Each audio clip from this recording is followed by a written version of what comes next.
Between this moment Tego Georgius Marius Cardinalis Bergoglio and then this one, Habemus Papam.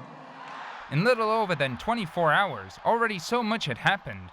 Even though the election was conducted behind closed doors, Vatican journalist from America magazine knows many of the events that occurred during this time.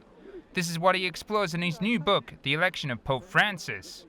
I've written it as a diary, starting on the day that Benedict XVI announced his resignation, February the 11th, 2013, and ending on the day that Francis up here in St. Peter's Square inaugurated his ministry.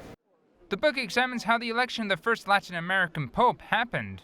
Gerard O'Connell is sure Colonel Jorge Mario Bergoglio entered the conclave unaware he would leave the Sistine Chapel dressed as Pope.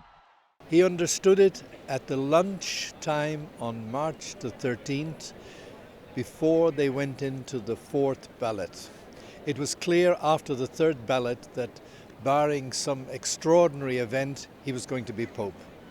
During the voting, the other most voted candidates were the Archbishop of Milan, Angelo Scola, and Canadian Mark Willett, prefect of the Congregation of Bishops. However, after the second vote, most of the new supporters were for the Cardinal of Buenos Aires, Jorge Mario Bergoglio. On March the 13th, during the fifth ballot, he gained more than 2/3 of the votes and became Pope Francis. Gerard O'Connell says those who voted for him saw in this now Pope 3 decisive elements. They knew that he was a holy man. They knew that he was a man very close to the poor. They knew that he was a man who was kind of a missionary Pope. At 7:06 in the evening on March the 13th, the white smoke appeared announcing O'Connell had been elected Pope. An hour later, the world met Pope Francis. The keys to knowing how his story began are in the pages of this book.